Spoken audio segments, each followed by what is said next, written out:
Hi, this is Ron Green. For those of you who want to know more detail about the warm-up and see what the proper warm-up is, I thought I'd do this video for you so you can execute this prior to every practice session and hopefully prior to every round to give you more elastic energy in your swing, and that's going to give you more power. The first step is what we call the figure four. I've got this swing key stick here, and you can use a wooden dowel, you can use a golf club. But you can see that looks like the number 4. And what you're going to do is you're going to put this behind your forearm and at your side with your elbow below your shoulder. Okay? So my elbow is below my shoulder and it's down and at my side. It's pretty close to my elbow. You don't want to have it too close to your shoulder. You have it pretty close to your elbow. And you're just going to move this back and forth like you're making a little short wave, just waving back and forth. And you're going to do this for anywhere between 20 and 30 seconds. Just moving this back and forth. You're not trying to stretch here. You're not trying to set a world record in terms of flexibility in the shoulder joint. You're just trying to wiggle this back and forth for about 20 to 30 seconds. Then swing it around in front of you with your elbow again below your shoulder. And again, 20 to 30 seconds of just moving back and forth. This is going to warm up your shoulder for some swings that you're about to make after you get this completed. So 20 to 30 seconds in front. Then switch the left side, again putting the shaft behind your upper arm and close to the elbow, and again just wiggling for 20 to 30 seconds. And then swing it around in front of you so that your elbow is pointed in front of your chest, and 20 to 30 seconds in this direction.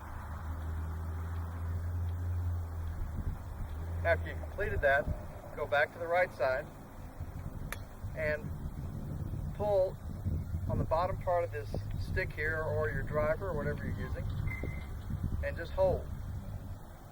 Now you got a lot of leverage here, so you don't want to do this with a lot of intensity. Just pull it here and hold. The more advanced stage of this stretch is to then imitate a downswing, but just for a very short distance, just until your right elbow gets in front of your right hip. And then you're going to switch the left side, again behind the elbow, and just pull. And from this view, it looks like this. And then the advanced version is a very short distance in this direction. You want to be very, very careful, very, very slow. If you feel any pain at all, stop. Again, you're not trying to set a flexibility record here. That's the figure 4 stretch. The second stretch is going to be the behind the back, behind the shoulder blades stretch, and you're going to put this down behind your shoulder blades, not up on your neck, but behind your shoulder blades, pretty low, below your armpit, and make very slow turns in both directions for about 15 to 20 seconds.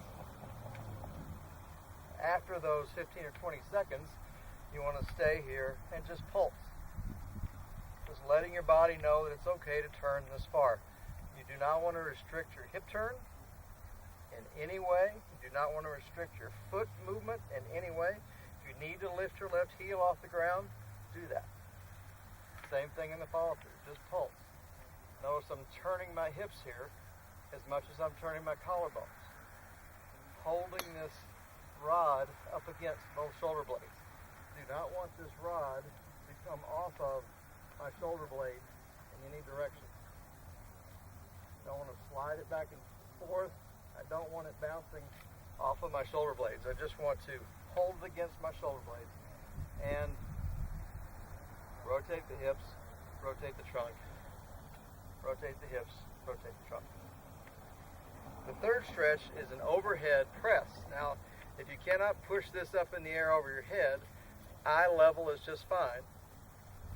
Bend over like you're hitting a golf shot, and again, turn in both directions, elbows straight. This is the warm-up. Notice I'm not trying to set any speed records here. I'm really more interested in how far I can turn, not how fast I can turn. And then pulse.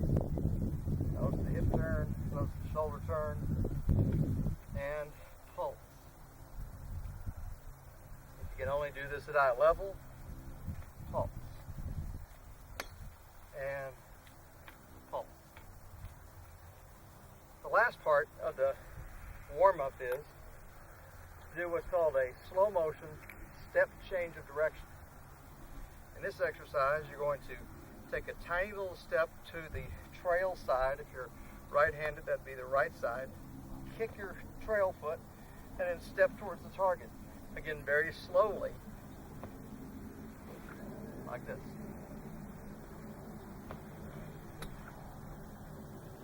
Short step to the right, making sure the lower body goes first.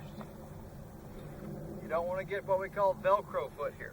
Velcro foot, where you can't get your feet apart. You do not want to have that happen. You do not want a simultaneous start down where it all comes down together. Those are not movements you're trying to create. You're trying to make your lower body go first. As slowly as you have to push off with the right foot, trail foot, and make the lower body go first. And that's the warm-up.